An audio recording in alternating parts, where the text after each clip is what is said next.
അപ്പോൾ ഈ കേരളത്തിൽ ഇപ്പോൾ LDFിൻ്റെ പ്രചാരണ പരിപാടികളിലെല്ലാം നമ്മൾ കാണുന്ന ഫ്ലക്സുകളെല്ലാം ഒറ്റയാൾ പിണറായി വിജയനാണ്, അദ്ദേഹമാണ് ക്യാപ്റ്റൻ. UDFിന് അങ്ങനെ ഒരു ക്യാപ്റ്റൻ ഉണ്ടെന്ന് പറയാൻ പറ്റുമോ? അല്ല, UDFിന് കളക്റ്റീവ് ലീഡർഷിപ്പാണ്. കാരണം കോൺഗ്രസിന്റെ ഒരു രീതിയുണ്ട്.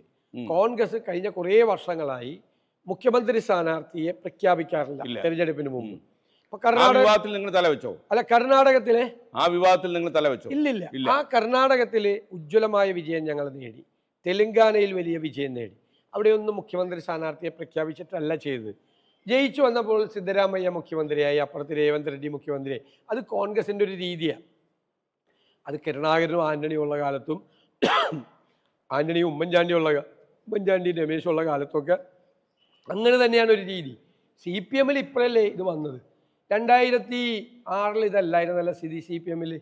CPMൽ പാർട്ടി സെക്രട്ടറിയായ പിണറായി വിജയൻ പ്രതിപക്ഷ നേതാവായിരുന്ന അച്യുതാനന്ദന് സീറ്റ് കൊടുക്കാതിരിക്കാൻ നോക്കി. പാർട്ടിയാണല്ലോ സീറ്റ് കൊടുക്കാതിരിക്കാൻ നോക്കി സ്വന്തം എതിരാളിക്ക്. ഇപ്പം ഞാൻ കോൺഗ്രസിലെ ഏതെങ്കിലും നേതാക്കന്മാർക്ക് സീറ്റ് കൊടുക്കാതിരിക്കാൻ നോക്കിയാ? ഇല്ല. പിണറായി വിജയൻ സീറ്റ് കൊടുക്കാതിരിക്കാൻ നോക്കി. അച്യുതാനന്ദൻ പോളിറ്റ് ബ്യൂറോ പോയിട്ട് സീറ്റ് മേടിച്ചിട്ടാണ് പിണറായിയെ മറികടന്ന് മുഖ്യമന്ത്രിയായത്.